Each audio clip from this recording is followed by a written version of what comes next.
Hello viewers, welcome back to my channel. If this is the first time you're clicking on my video, hello, I am Puspen Dasgupta, an ENT specialist from India, ear, nose, throat. I upload videos on YouTube at 9 p.m. Indian Standard Time every day. And each day of the week, my videos cater to a particular theme. The theme for Wednesday, that is today, is MRCS ENT OSCE. Although these videos will largely follow the rules and regulations that are clearly mentioned in the Royal College of Surgeons exam, that is the MRCS ENT OSCE, these videos will also benefit MBBS students who are preparing for AETCOM stations. AETCOM may be a source of nervousness for you, but I assure you, if you know how to approach them, you can score 100%. AETCOM refers to Attitude, Ethics and Communication. These are part of the new regulations introduced by National Medical Council. Basically, National Medical Council has identified that medical students should be taught how to communicate with patients. So I hope watching this video, which largely talks about how to prepare for MRCS ENT OSCE manned exam, will also benefit MBBS students who are nervous about their AETCOM stations. So without further ado, let's get into the meat of the discussion. I hope you will like the video. Stay tuned. Hello viewers. Today once again I am joined by Dr. Pritha Ghosh, who has graciously decided to join us for yet another edition of Practice with Pushpen. In this situation today, I will not discuss whether this is a giving explanation station or a breaking bad news station. This is something which will become evident during the course of the conversation. In this conversation, I will play the role of the patient and Dr. Pritha Ghosh will play the role of the doctor. For the benefit of the viewers, I will just read the question once. A 55-year-old man has been diagnosed with right ear cholesteatoma. He is unaware of the diagnosis. Discuss the plan of management with him without getting into the details of the surgery, as he will be referred to a tertiary center for the surgery. In MRCS ENT OSCE, one gets 7 minutes to perform this task. And while we perform the task, we don't get to look at the time, nor do we get a chance to look at the question. So it is of paramount importance that you read the question carefully and mentally prepare yourself for how you are going to approach the task. So Dr. Pritha Ghosh, are you ready? Once you're ready, stop sharing the screen. Ready? Okay. So your 7 minutes starts now. Hi, good evening. I'm Dr. Pritha Ghosh. Could you please tell me your name and date of birth, please? I'm one of the ENT doctors here. My name is Tom Anderson. Good to meet you, doctor. I am 55 years old. Good to meet you. So I understand that you are having some problem with your ear. I guess there's some problem hearing. I was just wondering, what do you already know about your condition? So I'm having some problem with my ear, especially my right ear. So I had the discharge from my right ear, which is very offensive in smell. And I went to a GP a couple of times. Then he asked me to meet an ENT specialist. And I'm not really certain what my disease is. A few tests were done. So I was hoping you could tell me about the disease and what is the future course of action. Yes, right. Actually, today we are here to discuss the reports that have come. So are you alone or someone with you? I'm alone. And is it all right? Are you comfortable discussing the reports now? Yes, I am. Well, the reports here say that you have a condition known as cholesteatoma. Have you heard about it, or do you have any idea what it is? I haven't heard of it, but my rudimentary knowledge tells me that anything ending with oma sounds like cancer. No, it is not cancer. I assure you, it is not cancer. Please do not worry. But unfortunately, it is a serious infection of the ear. Oh, how serious? Well, it is quite serious in the term because first, let me tell you in brief about how the ear is. So our ear is divided into an external, middle and inner ear.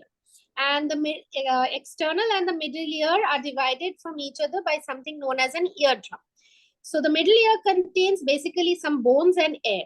So in this cholesteatoma, what happens is there is some kind of skin or some infection, which is known as a debris as well, which is not supposed to be in the middle ear, but it starts being there, and then it starts secreting certain substances which can actually eat away the bones and start eroding the certain structures surrounding the ear. Are you with me, sir? Yes, it sounds very scary. I understand. I don't mean to scare you, but we can completely cure it. So would you like me to tell you in details about it a bit more? Yes. So this infection on the reports that we see, it is actually hampering your hearing. So we will have to do a surgery where we have to completely remove the disease from your ear. And if it is not done at its earliest, then it can actually spread and erode the bones and spread into the brain, causing certain complications like some infection in the brain, or it can spread in front of your neck. So has it already reached my brain? No, the imaging that we have, the scans that were done, it says that the infection is still limited to your ear. That is a good thing. So when do you want to do the surgery? So we will be scheduling a surgery as soon as possible. So this surgery is a major surgery and it will be done under general anesthesia. So we will be requiring an anesthetist, pre-anesthetist checkup, and where once that is done, we can schedule the surgery as soon as possible. Would you like me to tell you in brief about the surgery? Would you be performing the surgery? Yes. Okay. Hello. I can hear Hello. you. Continue. I can hear you. So All right. you will be performing the surgery. Yes. Yes. Yes. Okay. So basically, we will be, there's a bone called as the mastoid bone behind the ear. We will have to drill a hole in that bone and remove the infection. The primary goal of the surgery here is to give you a safe dry ear. And there could be some problem with the hearing, but that is secondary. And in case we see that your hearing, there is some further deterioration of hearing, then we might do a surgery to correct your hearing in that sitting, or it can be done after 6 months. I understand. Is there anything that you would like to ask? Are there any risks of this surgery? Yes, as I mentioned, depending on the extent of the disease, there could be, your hearing could get better, it could stay same, or it could reduce. There could be some kind of dizziness or some kind of ringing in your ear. There's a nerve which supplies the muscles of our face. There could be, if there's any kind of injury to that nerve, then there could be some kind of weakness on that side of your face, which is usually temporary, but unfortunately, in some cases, it can be permanent. I understand. And well, there, once we schedule the meeting, once we schedule the surgery, we will be setting up another meeting where there will be a detailed discussion about the surgery, the benefits and all that in a separate meeting. So do not worry about that. So I will be giving you this leaflet, which contains all the information that I've shared till now. And this is a number where you can contact us if you need any further assistance. And I will set up a meeting very soon where we can discuss about the surgery and its details. Is there anything that you would like to ask? Will it cause an ugly scar behind my ear? Well, no, which this incision or the cut is actually made in the skin crease that is there behind the ear. So it is usually not visible. I understand.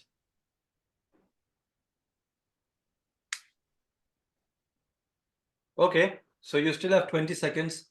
Since you have 15 seconds, I am going to give you a feedback that is going to be recorded.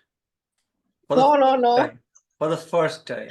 The question clearly mentioned surgery will be done by someone else where you will refer the patient.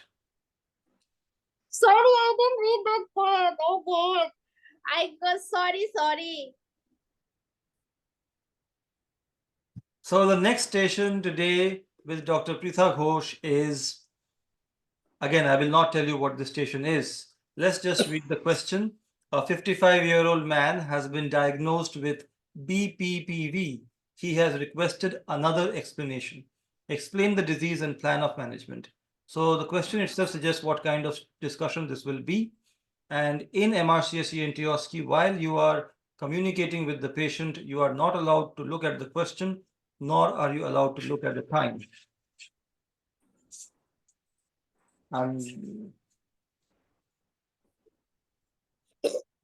So once again, for the benefit of the viewers, I will read the question again because I was rudely interrupted by a phone call from work. A 55-year-old man has been diagnosed with BPPV. He has requested another explanation, explain the disease and plan of management. Now, this scenario itself explains what kind of communication a doctor will be having with the patient, and in MRCS ENT OSCE, during the communication with the patient, one is not allowed to look at the time, nor is one allowed to look at the question. So it is very important that you read the question carefully and don't miss out any important details, such as the one Dr. Pritha Ghosh missed out on. So, Dr. Pritha Ghosh, please read the question carefully because you will not get a chance to look at the question when you are performing the task during MRCS ENT OSCE. And this is, of course, of paramount importance that you read the question very, very carefully. Okay, so Dr. Pritha Ghosh, when you're ready, I will start the timer of 7 minutes and I'll stop sharing the screen. Let me know when you're ready. Yes, start. Okay. So let's start.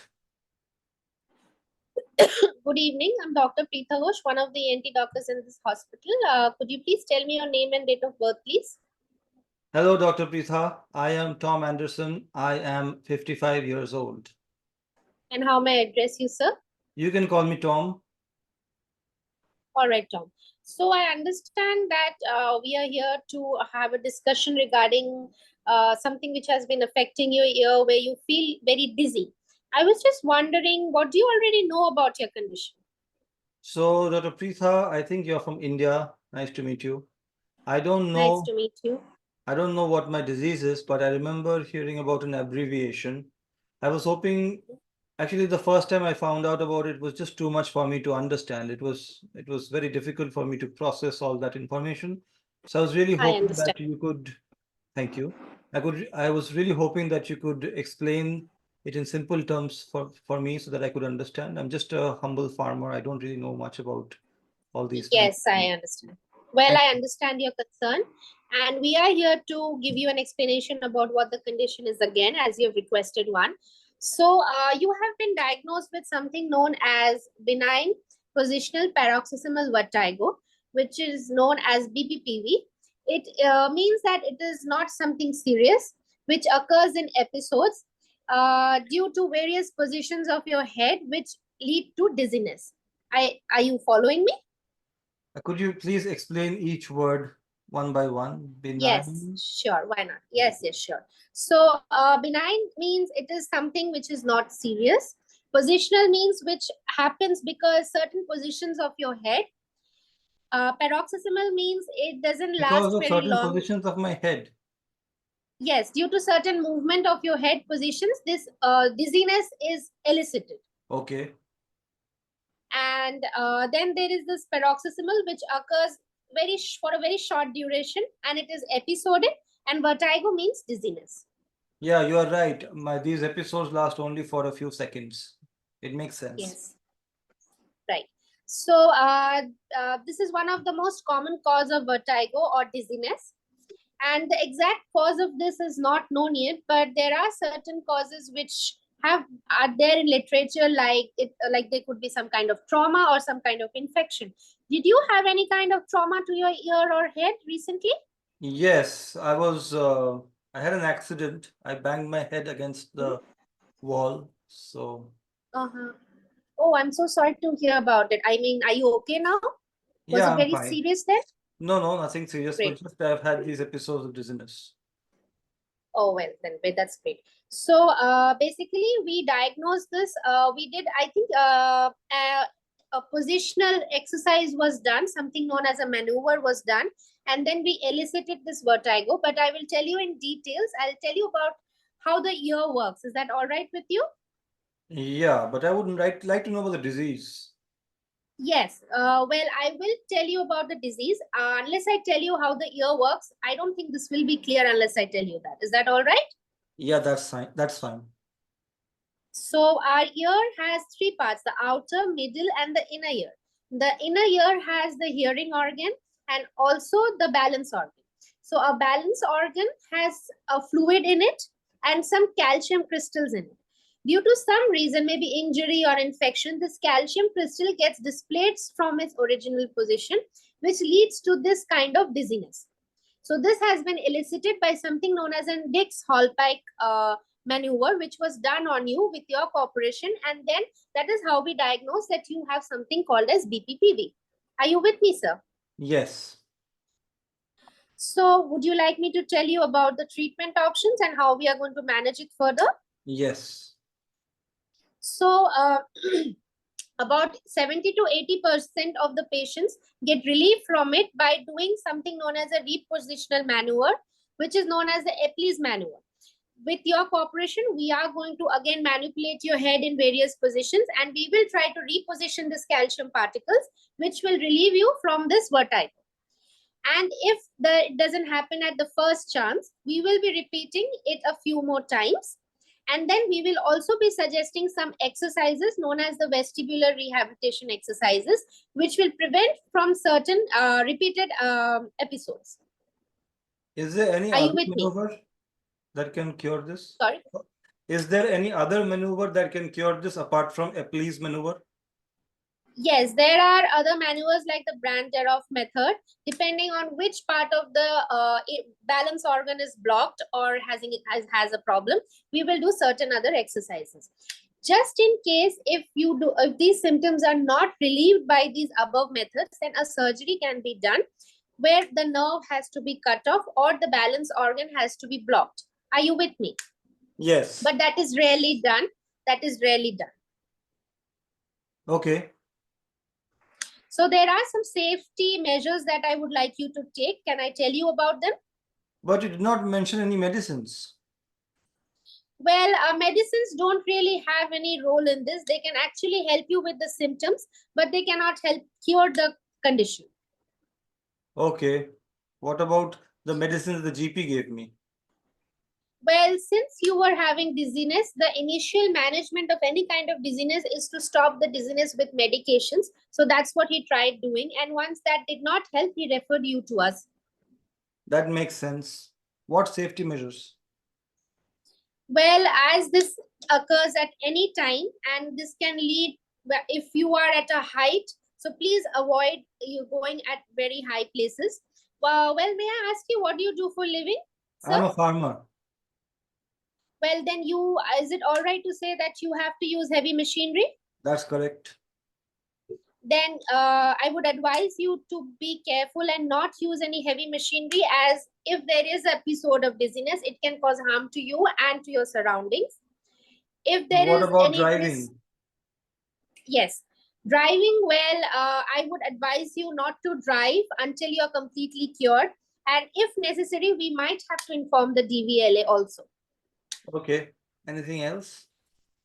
At night, I would advise you to have Oh, that is the good time. lighting. All That right. is the time. It was a good effort.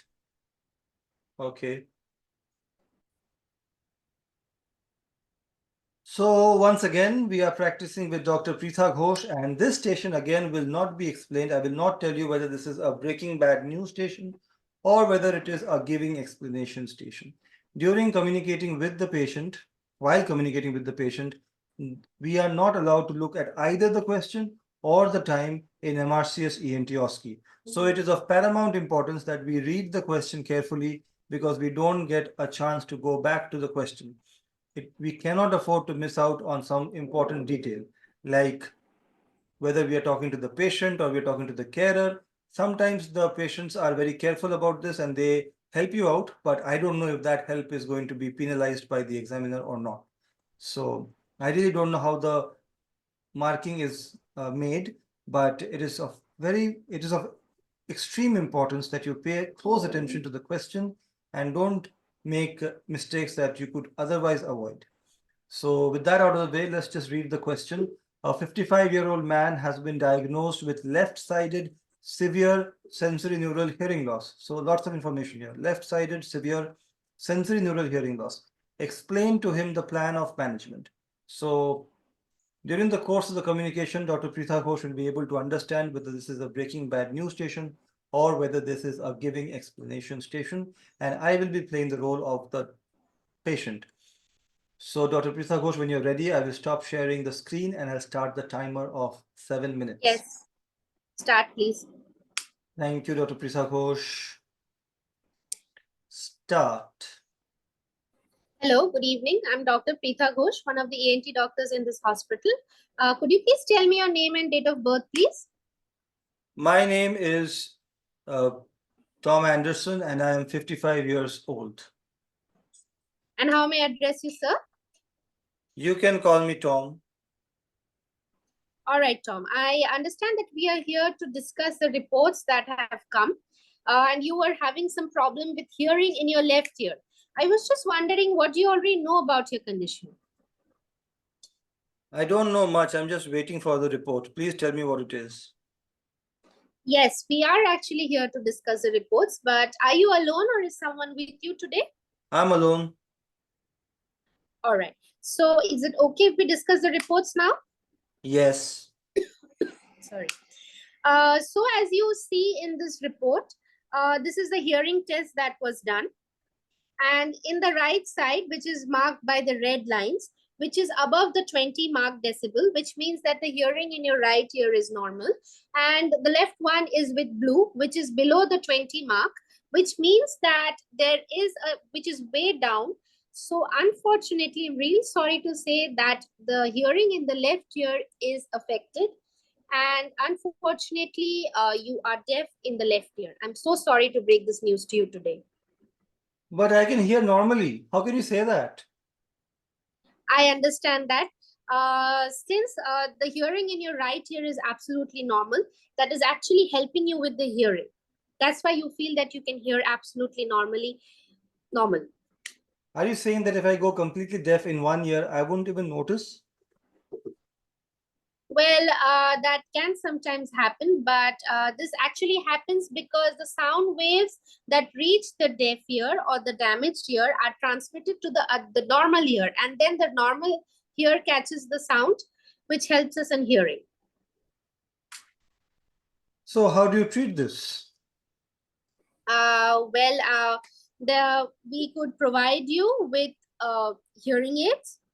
We will also be doing certain scans to see the cause of the damage here as to why there is a hearing loss, and then we will schedule another meeting where we can discuss that. But in most of the cases, these scans are normal and the cause is not known. But the good part here is that your right ear is absolutely normal, and we can provide you with certain hearing aids which will help you in hearing. And are you saying there is no way to recover the hearing in my left ear?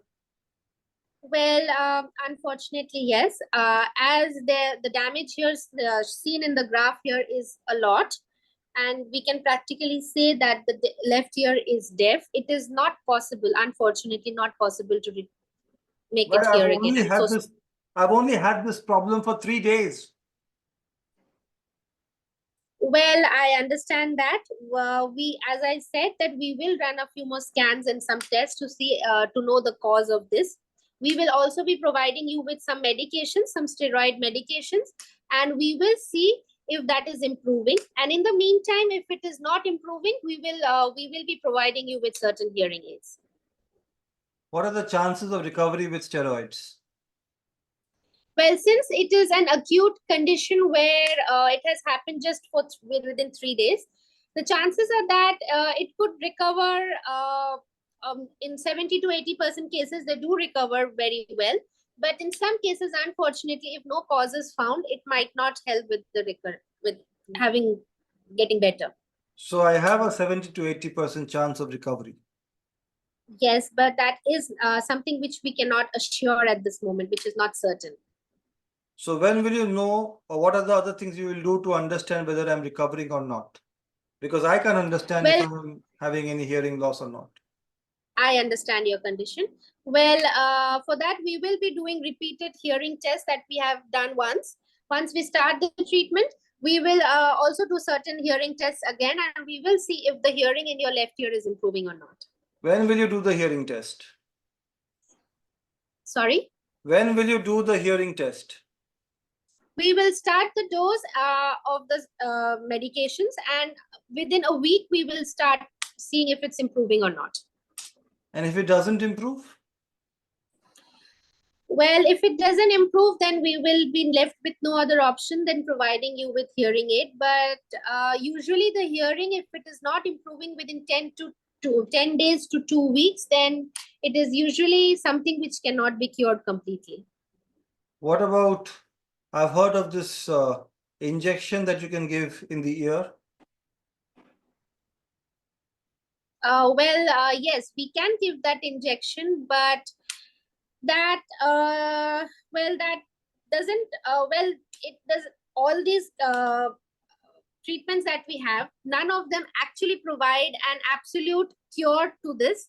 These are studies which actually can help in the treatment, but none of them are 100% certain that it will treat your condition. But this injection can also improve my hearing.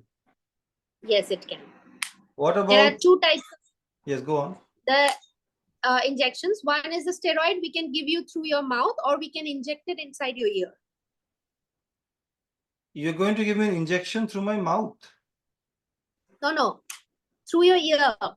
Okay, so injection through my ear, and I can just consume it through my mouth, like tablets.